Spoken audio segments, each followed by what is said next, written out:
तमाम तारीफ, हर तरह की हमदो सना, किबरियाई और बड़ाई लायक व ज़ेबा है सिर्फ एक अल्लाह तबारक व तआला वहदहू ला शरीक के लिए, जिसने इस पूरी कायनात को पैदा फरमाया और क़यामत तक आने वाले इंसानों की रहनुमाई के लिए मोहम्मद रसूलुल्लाह सल्लल्लाहु अलैहि वसल्लम पर अपना कलाम नाजिल फरमाया।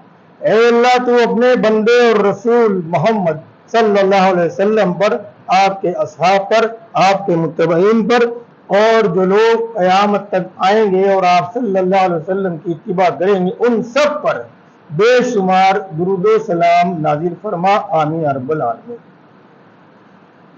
बुजुर्गों, दोस्तों, भाइयों, 1446 हिजरी का ये चौथा महीना शुरू हो चुका है, जिसकी आज 7 तारीख है और इसको रबीउ सानी के नाम से जाना जाता है।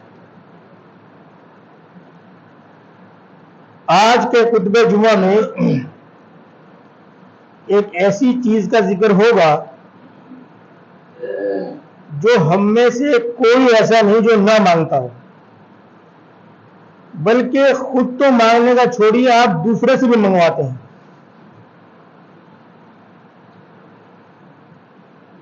हो सकता है मेरी इस बात को लोग समझ भी गए हों।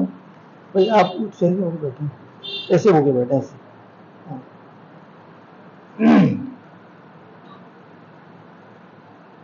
हो सकता है वहां तक पहुंच गए हो जहां पर खुतबा शुरू होना है, लेकिन हो सकता है बहुत से लोग अभी ना वाकिफ हों,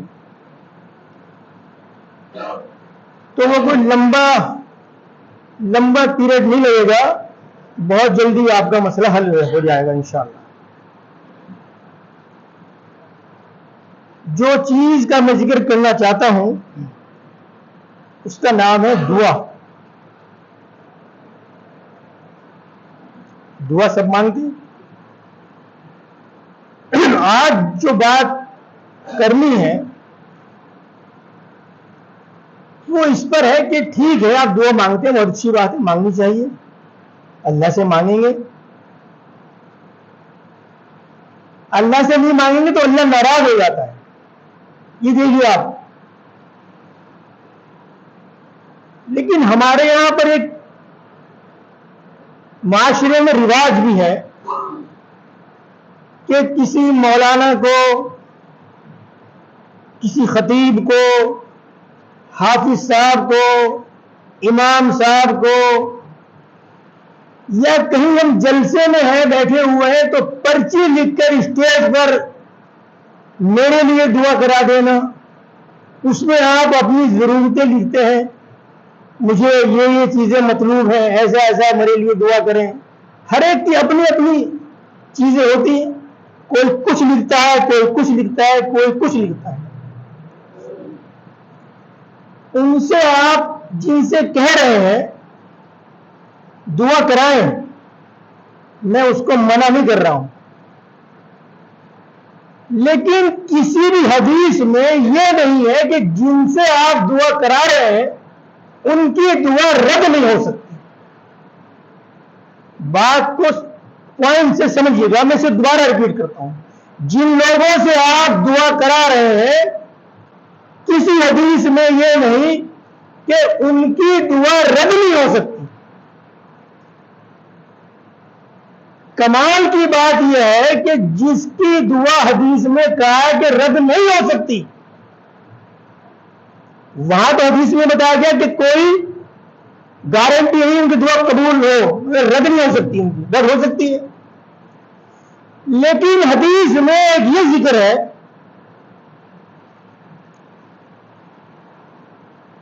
कि बाप की दुआ औलाद के हक में रद्द नहीं होती।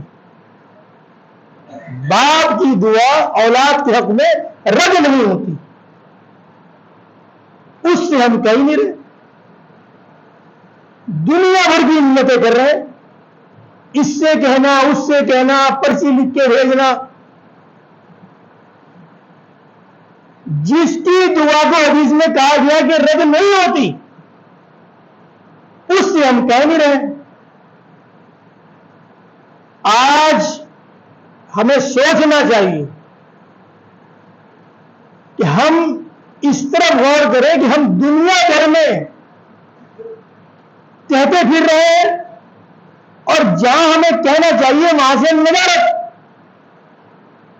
وہاں بات کرنے کی بھی روادار نہیں ہے۔ دو واقعے آپ کے سامنے میں بتا رہا ہوں۔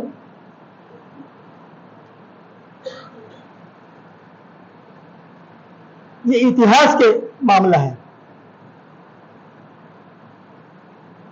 ایک بڑے عالم تھے، ان کی ماں کا انتقال ہوا، وہ زار و قطار رو رہے تھے، یہاں تک کہ دہاڑے مار مار کر رو رہے تھے۔ کسی نے ان سے پوچھا، حضرت آپ تو ہمیں صبر کی تلقین کرتے ہیں، ہمیں تاکید کرتے ہیں کہ آپ واویلا مت مچاؤ، شور شرابہ نہ کرو، اور آپ تو خود دہاڑے مار کر رو رہے ہیں۔ ان کا جواب سنو آپ۔ انہوں نے کہا کہ میں اس لیے نہیں رو رہا ہوں کہ میری ماں کا انتقال ہو گیا، میں اس لیے رو رہا ہوں کہ اللہ تعالیٰ نے مجھے 2 دروازے دیے تھے جنت میں جانے کے لیے، اس میں سے آج ایک بند ہو گیا۔ میری تکلیف، میرا احساس یہ ہے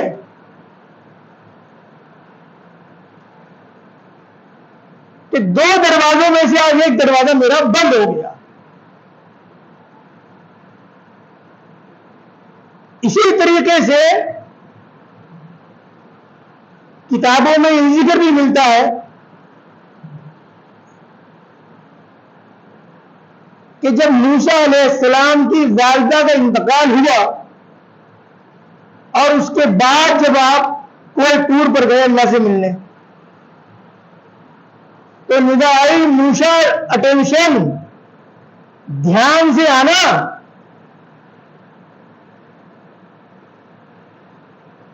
جب تم پہلے آتے تھے تو تمہاری ماں بیٹھ جاتی تھی تمہارے حق میں دعا کرنے کے لیے، اب تمہاری ماں نہیں ہے۔ اس سے ہمیں یہ پتہ لگتا ہے ان واقعات سے کہ ماں کا یہ باپ کا درجہ کیا ہے دعاؤں کا۔ او اللہ کے بندو، ہمارے گھر میں سب کے 2 فیکٹری ہیں دعاؤں کی، 2، ان کا استعمال کرو، ان کو استعمال کرو۔ ہم دنیا بھر میں منتیں مانگ رہے ہیں، کہہ رہے ہیں، دنیا سے کہہ رہے ہیں، اس کی خوشامد کر رہے ہیں، پرچی لکھ کے اسٹیج پر بھیج رہے ہیں۔ ہر ایک کے پاس 2 فیکٹریاں ہیں، کسی کے پاس 1 ہے، اور اس کا حال آپ جانو جس کے پاس 1 بھی نہیں ہے۔ تو یہ جو 2 فیکٹریاں ہیں ان کو سنبھالو، یا 1 ہے اس کو سنبھالو۔ اور ایک بات اور بتا دو، وہاں تو آپ کو کہہ ہی رہے ہو، پرچی لکھ کے بھیج رہے ہو، اور یہاں تو کہنے کی بھی ضرورت نہیں ہے، نہ پرچی لکھنے کی ضرورت ہے، بس تم ان کا خیال رکھو۔ آج وہ عمر کے جس حصے میں ہیں، انہوں نے بچپن میں تمہیں کیسے پالا پرورش کی، آج ان کو تمہاری ضرورت ہے، ان کا خیال رکھو، ان کی ضرورت کا خیال رکھو۔ اور اللہ کے بندو، خود ان کے دل سے دعا نکلیں گی، تمہیں کہنے کی ضرورت نہیں پڑے گی۔ اس نقطے پر غور کرو۔ آج ہماری جنریشن اس طرف سے بہدورا ہے، اس کو نہ کوئی بتا رہا ہے اور نہ اسے اس کا احساس ہے۔ میری آپ سب سے درخواست ہے، لوگوں کو اس طرف جگاؤ، بتاؤ، اپنی اولاد کو سمجھاؤ۔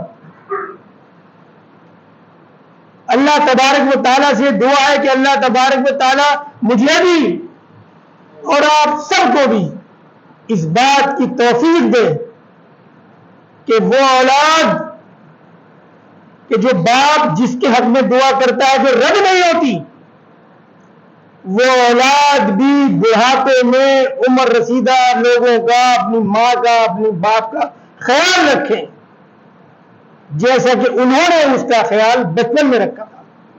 وآخر دعوانا الحمدللہ رب العالمین۔